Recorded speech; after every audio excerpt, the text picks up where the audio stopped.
Let's do this. How about I give you my 30-second commercial, tell you why I called, and you can decide from there where we go. Would that be all right? Okay. Okay. So like Bill, typically I'm working with business owners who are happy with their business, but they got three primary concerns. One, their salespeople are dropping price in order to get new business. Just seems to be their go-to move. Kills the bottom line, obviously. Secondly, their salespeople are struggling with prospecting, and they're not getting in front of the right decision makers. Okay, stop just for a minute. Your issue, too mechanical. How about if I tell you, you've not earned the right to do that, and so the challenge in this whole thing is you have to get real as soon as possible. So your 30-second commercial doesn't matter anything to the guy at the other end of the phone. Okay. And so the way you're saying it, if that's the way you say it on the phone, is almost intense, and so you've got to figure out how to get real soon. And so you've interrupted my day, and the challenge of interrupting my day is you have to make me want to talk to you for 5 minutes. And so, lights on. Hello. Hello? Hi, is this Tim? It is. Tim, I didn't expect to get you on, ironically enough. I've been making a few dials today, reaching out into businesses like yours. I work for Sandler Training. Do you know anything about Sandler Training? No. Maybe this is not going to be a good time. Is this a good time for you to invest 5 minutes with me? Yeah, I got a couple of minutes. All right, well, let's do this. I'll tell you a little bit about what I do. I'm a business development specialist, and companies like yours typically invite me in to analyze their sales issues. And so, are you having any sales issues right now? Well, I mean, sales can always be better. It's going all right. We're doing pretty well. We've hit our numbers for the year so far, but you know, it'd always be better to be improving. Sure. Well, there may be no reason for us to talk then, but maybe just a quick question. Many times people invite me in because they're struggling with price. Their salespeople are out there using low price to close business, and that's affecting their bottom line. Any issues with price in your salespeople? Yeah, you know what? It's not a chronic issue, but I do hear, now that I think about it, more than my fair share of we need to drop the price to get that business. What's interesting is, at the beginning you said sales were good, and I'm sure they are, but I want you to think of good sales as being profitable sales too. Are your good sales profitable sales? They're fair. Fair. And so one of the things that we work with is improving your bottom line by making some changes, subtle changes in the way your people sell. How about this? Forecasting. I know you said your sales were good and you should be celebrating that. How are your forecasts? Are your forecasts maxed out in capacity? No, they're not maxed out in capacity. We've got plenty of room to grow. It's just a matter of prospecting and getting the new business in. You've been very kind. I've kind of butted into your life, but those are a couple issues that I spend time on. Maybe one more, and then you can ask me to hang up so you can get on with your day. Now, the issue of sales management, and I'm not sure, are you the sales manager or do you have one? I've got a sales manager. Good, and so think about your sales manager just for a minute, and is he or she capable of growing your sales team? Because year-over-year sales growth is probably associated with the sales manager more than anything. You know, I'm not really sure. That's a great question. The sales manager has been promoted. He was the best salesperson in the company, and I've been hoping that he can, through osmosis, teach everybody else to do what he was and replicate him. I hear that a lot. We normally promote salespeople because they're good at sales and believe they'll be good at management. And it's another issue that we work with. And so we're at the end of the time, and you've been more than patient with me. Is there anything that you found of value that would make you want to invite me in for an hour? Yeah, actually, can you help stem the tide of the salespeople dropping price? That's like asking me if I know the winning lottery number. Maybe what we can do is in an hour we can figure out whether I'm capable of doing that or not. And you can talk to your salespeople and see what some of their needs are, and that could be something that makes up our agenda.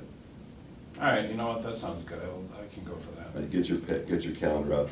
I'll let you pick first because you sound like you're very busy. So when would you like to do this? Let's do it next Tuesday at 10 a.m. 10 a.m., I'm writing it down. So when you look at next Tuesday at 10 a.m., is there anything that could come up that would make you want to cancel this meeting? Because we just talked for 5 minutes and there's no connection to me at all. No, when I commit to an appointment, I'll commit to the appointment. Beautiful. And so what's the number one reason you'd invite me in? I want to see if you can really help me stop the salespeople from dropping the price. That does really stick in my craw. Well, you've been wonderful, and these 5 minutes have been very valuable for me. I look forward to seeing you then, out. That was a whole different world. Yeah, and That was a so whole different world. it's A, its tonality, B, its intensity, and C, it's robotic. And so you've got to get as real as you can, and I want you to think, get real prospecting is really what we're talking about. So people hear this as a conversation, and what I was hearing in your opening was more of a process without the personality associated. Yeah. It was a good process, but it was just too technical. Which is that's always my challenge, is that I'm a stickler for Yeah. the process, but that's the letting the personality out to make a conversation with it. One of the things that happens in my encounter is I create my upfront contract on the fly. I don't set it at the beginning, so I create it as we're going, and so I'm looking for time, I'm looking to create agenda, I'm looking to ask questions, I'm looking to show some expertise. I want them to see expertise in the questions I ask, and so I'm always going to refer back to the people who say sales are good. Sales are good, and the thought is, could they be better? Without asking them, could they be better? No, does this issue impact good? Does this issue impact good? Yeah. So I'm not fighting with what they're telling me, I'm working with what they're telling me. You're going not okay, but you're doing it in a very competent and strong way. That's the key. Versus, Good pickup. versus my not okay, which tends to be, because I've listened to some recordings and gotten feedback from all of you, seems to be a little bit more on the loosey-goosey, joking around side, almost a sarcastic Mhm. piece. And so So that comes through you're doing that tonality and when I strong. listen to your things. Yeah. Here's the challenge. The problem with not okay is you have to establish okay before you can establish not okay. And most people don't establish what okay looks like. And then when they go not okay, they're just unprofessional. So for me, tonality is setting that I'm okay. But at a certain point when I drop my tonality, he has to think something happened, something changed within this guy who's talking to me to make him feel a little less than. If you don't establish okay, not okay is just an unprofessional move. So establish okay through tonality and process and reality, and then when you go not okay a couple times in the call, then it's meaningful to them. You bet. Give them a baseline for what okay is first. Every bit. If you don't do that, I've seen too many people call and start with, I'm probably the last person you want to talk to. Well, at that point you are, because I have no reason to talk Yeah. to you. So I've heard that. I mean, we've all played Yeah. that game even. So This is the first time I've heard establish not okay. Establish Okay okay before first. go not okay. Yeah. it was Yeah. a basic Dr. Luco premise with Sandler, which is everybody has to see that you're okay before they can feel that you're not okay. And so see and feel are the two keys here. And so in that sensing, this is a fairly confident person. And then when you go not okay, all of a sudden you control the empathy at the other end because something triggered the not okay. If you're just not okay, nothing's triggering it and you're just unprofessional. That makes a lot of sense too. That's big. That makes a ton of sense. So just some baseline things that go way back in Sandler that I learned 22 years ago and just have lived by without even questioning. All right, so what did you guys learn from this role play? Let's go there first that you can incorporate. Establishing okay, because whenever I'm on the phone, it's, timid, Schomburgen, oh shit, you don't realize my name, go not okay as soon as you say that. Yeah. Yeah, that's a monster. And understanding the psychology behind, okay to establish not okay, that makes all the sense in the world to me. And it's not established in arrogance, it's established in a baseline. Yeah. And whatever the baseline is, the baseline has to be 3.7 seconds, and then all of a sudden, oops, Yeah, something happened, and this guy feels uncomfortable. that's a monster. So, The other thing that you did is you threw out 4 pain indicators, but you did it individually. yeah. And more importantly, you used the magic phrase again, I want you to think of. Mhm. Embedded commands, authoritative parent. So again, you're always in control even when you're going not okay, because what you just said was, you've established that credibility and that okayness. Yeah, and so think of what I pick up in everybody's Connect and Sell, and that is, you get 3 out in a row and you ask them to choose. You have to make each one of them important. If not, they're gonna pick one and they're gonna just pick the one that may seem like it's right to them now. But, in I'm okay, business is good, had a good first half of the year, now I have to think, okay, how do I establish the elements of a better second half of the year? And the first one is price.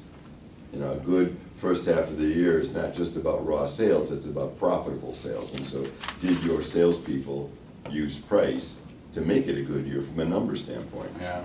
Yeah. At the risk of sounding wimpy, so you mentioned that you were a business development specialist and people invite you in to analyze their sales issues. Do you have any sales issues?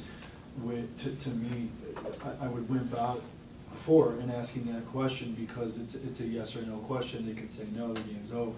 Yeah, and you have to be prepared to deal with no. So give me no. No, I don't, everything's fine. No, I don't, I'm good. Yeah, and I hear that a lot, and so this could be a very short phone conversation. Are you willing to humor me for 30 more seconds?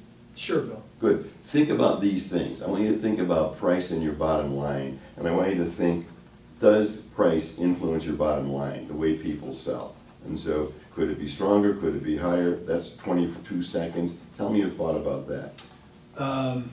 Yeah, we definitely could sell at a higher clip. Sure. We do get into discounting our people, we'll do that on occasion to win deals, but it's a very competitive business still. So, I don't mean to sound irreverent, but that would mean you have a sales issue that you might not be aware of. Yeah, that's correct. And so that's how you deal with no. Okay. That you might not be aware of. Yeah. And so, and that's the key, without insulting them. You know, I always put irreverent in there, I don't want to sound irreverent, but you may have a sales issue you're not aware of if your people are using low price to close business. Again, I want you to think, that's just very powerful to hear, because it's coming from an expert. Yeah. From somebody that has big credibility, and again, it's within your tone. I always see yes or no as an opportunity, because I build a decision tree off of yes or no, and many people will keep asking the yes questions and eliminate the no's. And so, in any type of yes/no question, I want there to be a decision tree that I'm in control of both sides of. I'm in control of the yes side, I'm in control of the no side. And if I'm in control of both sides, then I have no fear of what answer I'm going to get.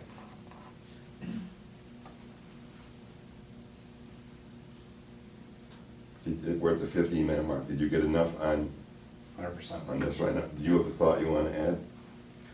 Okay. Okay, so is that a good enough connect and sell role play, or do you want to do another connect and sell, each of you do them, or how do you want to go about this now? Because this is now, we're on a roll now. Yeah, let me go. I'll go. I'll be Good. the salesperson you need to go. Good.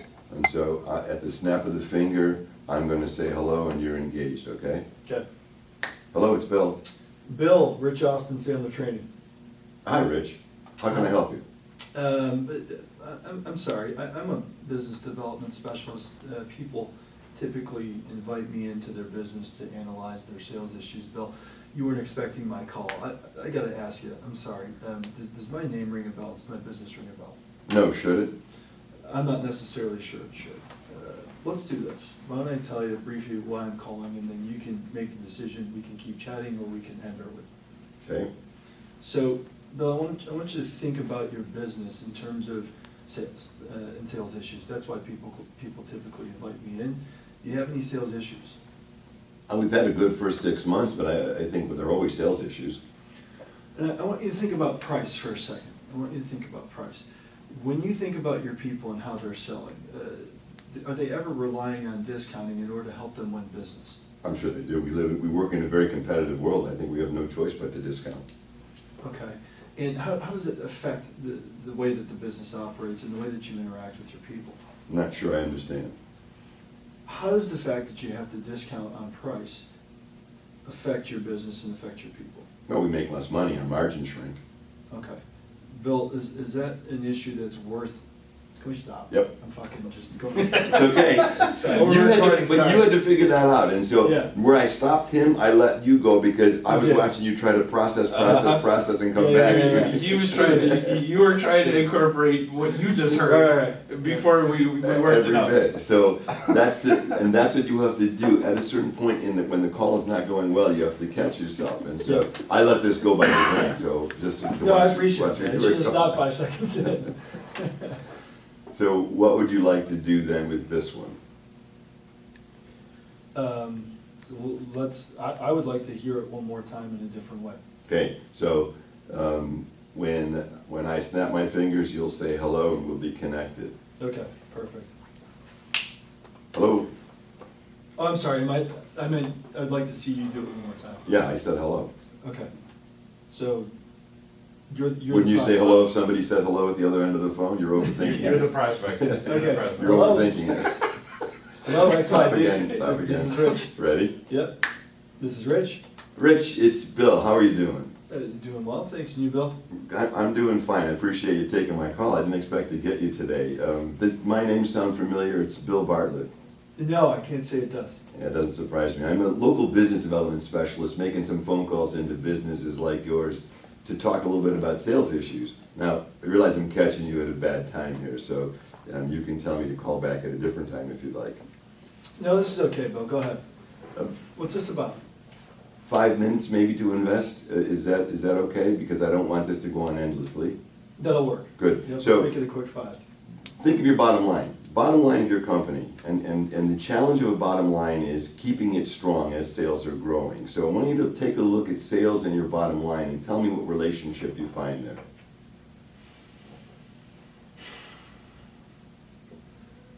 Could be healthier. And by healthier, you mean?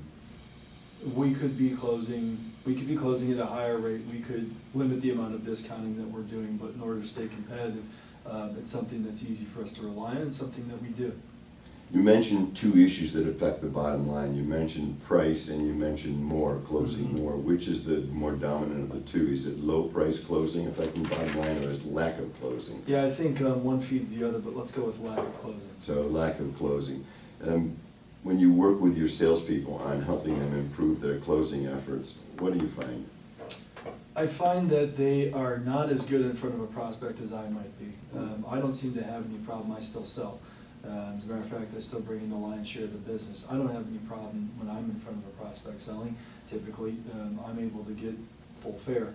My people, for whatever reason, don't seem to have the same conviction, the same type of skin in the game, and so they're not able to command as much from our prospects. We're about halfway through our 5 minutes, and you've been very patient. Maybe one of the issues that I have here is that people only invite me in if there's a meaningful sales issue, and I'm not hearing that as meaningful. Is it? No, it is. It is meaningful. I need to figure out a way to get my people at least to 80% of the level that I'm at right now. And you're closing at about 60%, are you? I'm closing 60% of the business, yes, and I've got 5 salespeople. And, you know, one of the things we know about business owners is you control the margins. Are you using any margin effort to close that business at 60%? Can you rephrase the question, Bill? I'm not sure. Yeah, here's what I find. People who close at 60% typically are reducing price to do that. Mhm. And that reduction in price gives them a false sense that they're closing at a high rate. Very rarely am I going to discount or take any margin off. I'll do it on occasion, but my people seem to really struggle with that. Well, since you're good at it, when you sat down and showed them how you do it, what did they do? Not that. Not that. Yeah, they're doing something else. I think they understand it conceptually when we're together, and it seems like they're getting it, but when they're out there in the real world and they're bringing these orders back, it's not a full fit. Rich, we're at about 4 minutes and 30 seconds. I only asked for 5, and so in the last 30 seconds, I'm not sure we've hit anything that's strong enough for you to invite me in for an hour, but you know, typically in that hour, if you did, we would kind of talk about things like that. It's not a sales call, it's more of a discovery meeting. What would you like to do? Yeah, why don't we do that, Bill? Why don't we set something up? Let's get out of role play. Okay. Okay, so thoughts about that one, different approach on my part for sure, and so Yeah. playing off a different personality. And so thoughts about that compared to yours? You had him defend, justify, and explain his positions, and I like how you use the presumptive questions, you know, when you sat down with them, Right. and that's, I like that a lot. That's some real solid Sandler stuff that, That's a direct Sandler move. I That's- watched him do that a million times. I mean, it was, even in training when he would do it. yeah. And he would say no, and he would say one more thing, excuse me? And he would say, I don't do that. Oh, I'm curious why. And so, you know, you were already 3 questions in, getting burned here. Uh-huh. All right, so where did we go with that one? What did you sense? Let's go from prospect standpoint, because again, we only covered one issue. And I tried to figure out whether that issue was strong enough, and you know, the vagaries in my approach were a lot stronger than in this one. So thoughts from your end. What did you experience, and did you think it was effective without throwing roses in? Because if you say, I was just humoring you, Bill, I'll accept that. No, I thought it was very effective. I mean, clearly there's pain in this guy's situation with his people, but what you were able to do is you were able to, separating myself from the emotion, I was able to see myself having flaws as well, not just my people, but myself having flaws as well, typically with my margins, because nobody ever questions me about it. And so now I'm finally being questioned about it, and now I'm starting to understand that maybe it's not just them, maybe it's me. Now I went back to blaming them, which is usually what I experience happens, but you're putting the focus more on them, you're putting the spotlight on them, and making this a personal issue. And getting them to discover that's a personal issue, so, yes. And my goal with this one was to set up management training. Yep. And so, the goal was that it's the, you heard me do it, you're the problem. We did the Exactly. SGA, you're the problem without Right. saying it. Right. And so I think the challenge of you're the problem is, if everything is good at their end and they believe it, they're the problem, because everything can't be good at their end. Even in closing it, I threw out an unrealistic number. Nobody closes 60% without using price. Nobody, I don't care who the hell you are. Right. Price is gonna come into play. Right. So how do I give you that, and then how do I accept the lie, but then get you to realize the lie? And here's how I get you to realize the lie. When you teach your people how to close at 60%, what do you find? Yep. Which unmasks the lie without calling you a liar. That was a monster. Yeah, so that's how you expose a lie. You ask them what they do to pass that on without calling someone a liar. I get lied to all the time on the phone, and it just drives me insane. And so it's one of these things that, okay, I've got to figure out how do I put the lie on the table without them realizing that I've backed them into a corner where they're gonna look stupid. Well, because if they're really committed to the lie, then they'll dig in. But if you do it in that backdoor way with the presumptive, well, when you sat down with your people and taught them, then they actually have to break their behavior down and confess. And that's the yes/no.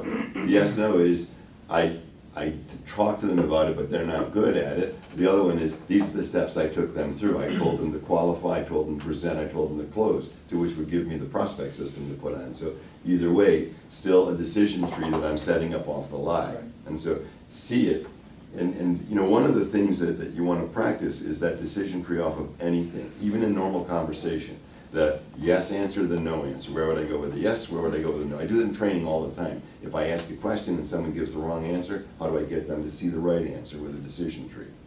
And so regardless of what the answer is, Doesn't matter. it doesn't matter at all. Nope. Because you've already got the tree set up in the first place. I know where I'm going. I know where the tree is going to take me, and either way, it's going to be yes, I do close at 60%. Good. Tell me how you teach them. No, I don't. Okay, good. Is it important to figure out how to do that? And so it doesn't matter which way it is, and they have to stay strong in the process. Without having too much of a system and being robotic, how the hell do you get to that point? Because like, I just feel like if I put a decision tree in front of me, I'm gonna stick to it. Yep, to a T. yep. And you haven't gotten, and let's come to you now, you haven't gotten the words out of your mouth long enough and strong enough to be able to feel comfortable doing it. And so you will be robotic early on. And so the challenge you have is, I want you to think, if I were talking to a friend and I had to create that decision tree, what would I do from a tonality standpoint? When you talk to me, it's a very professional, it's a very confident tonality. And so if you just did this with me and then did this on the phone, it's the same thing. So just now, without even thinking, when you have a conversation with me. And so the challenge is this: I say hello, connect and sell. What do you want to say just by having a conversation? Just conversation. This is Sean Bergen. Yeah, Sean. How can I help you? My name's not ringing a bell to you, Bill. No, I wish I could say I did, Sean. Am I supposed to know you? Yeah, how about this? How about Sandler training? I've heard of it. How have you heard of it? I think in Vistage, some of my cohorts are using it, and they talk about it from time to time. Sure. So do you have any idea what I do? Possibly why I'm calling? Is this a sales call? Are you looking? It is a sales call. And typically, I'm reaching out to people who are frustrated with their sales. Well, how about we do this? How about I give you a little overview of what I do? Does that make sense? And you can tell me if we continue talking Yeah, after sure. that. How long is it going to take? How about I give you 30 seconds, after that you can tell me to hang up, or we can continue this conversation. Beautiful, go ahead. So typically I work with business owners and sales professionals in one of three ways, many more, but just to give you an idea, they're not getting in front of enough prospects. They're getting in front of plenty of prospects, but they're not usually the decision maker, often lengthening their sales cycle. And then finally, they feel like the only way they can compete on price. The last one really rings a bell, price. I think, we struggle with profitable business. I mean, we have a good business, but sometimes the profit dips. Why do you say that? Well, I think our salespeople aren't confident that they can sell on quality. I believe they have to sell on price. Sure, I hear that a lot. Can you tell me any idea why that might be happening? I think it's probably the culture we're in. We're in the printing business. It's a very competitive industry. Our competitors do it, so we kind of follow suit. Sure. I mean, how does that make you feel? Well, That stop it. Yep. And so for you, you should really close your eyes, because when you're talking to me, once you break eye contact, you're talking real naturally. Once you look back at me, you shift into robot mode. And so, I think the challenge when you're in your office is just kind of sit back and look up and close your eyes. Don't worry about a script, and just see the person at the other end, and then have that casual conversation. But in that, I used to do this all the time myself. The mailman came into my office one time. I was sitting cross-legged on my desk with my head up, and he just put the mail down and said, "Oh shit," and left. And so I think the idea is you've got to take sight out of play, because sight makes you intense. And so how do you sit back kind of like this and just talk to me and just see what I'm trying to explain to you? What I was trying to explain to you is business is good, but price was an issue. And now I begin to see price. Well, tell me a little bit about it. When you went in to tell me a little bit more about it, you went robotic on me, and you said, "Tell me more about it," versus, well, maybe we can talk about that for a minute. What should I know about your salespeople using price that may be important? Well, they feel they have to use price. Any impact on your bottom line because of it? Sure, it reduces our margin. Well, write this down. It's one of the things I work with companies like yours on. Many times when there's a price issue, though, there are other issues. And the other issue is typically not enough in the pipeline. If your salespeople had a loaded pipeline versus full of prospects, would they feel they have to use price to close the few that they have? Well, I never thought about that. Well, the challenge we have is salespeople are busy, but are they doing productive things to fill their pipeline every day? And so let's stop. And so you have to see, once they give you one, and I would call myself after 30 seconds, because you gave yourself 30 seconds. I would say, anything I say in 30 seconds, ring a bell. If they say no, well, before I hang up, could I ask you 2 more questions? And so now it's just 2 more questions, not 5 more minutes. Tell me a little bit about what I just said to you. I think I'm just anticipating Yes. that no or the yes. Yes. And if they say yes, it's the oh shit moment of what do I say next? Every bit. And you know how I know that? You cut me off when I was giving you an answer like 10 seconds in. Yeah. And you went to, maybe I could, and so it's in that anticipatory thought that you have that is trying to load the next question so you don't feel foolish. And so the challenge you have is just to slow down. And it's just, let's play the slow down model. And so again, sit back, relax, and the slow down model is, if you were talking to a friend, and I was the business owner who is your friend, and you really knew you could help me, what would you say to me? Just conversation, don't worry about anything on paper or anything else, what would you say to me? What was the question again? And you're now calling me up, I'm a friend of the family, I'm a business owner, you're curious whether I'm having any issues, and you'd just like to talk to me because you've known me for 20 years. And by the way, you've known my business is a strong business, but you're now in a sales role where you can sell sales training. And so I pick the phone up, you say, "Hi, it's Sean, John, or Bill, how's it going?" Well, I say, "Good, Sean, how have you been? It's been a long time." Start that conversation and take it into a discovery meeting for 5 minutes. Yeah, so Bill, I mean, it has been a long time, and I don't know if you've heard it, I'm working at Sandler Training now. No, I hadn't heard. Do you know much about Sandler? I don't know anything about it, no honesty. Okay, that's all right. Not many people do. Yeah. So I've been in this role for a few months now, and reaching out to business owners like you, and maybe you could help me out here. I'm trying to better understand some problems, why business owners might be frustrated in their sales. Sure. What do you want to know? Can you give me an example possibly of some of the frustrations or anything that worries you about your sales? Yeah, we're in a competitive market. It's pretty cutthroat, actually, to tell you the truth. And landscaping is one of those things. It seems like everybody's got a business.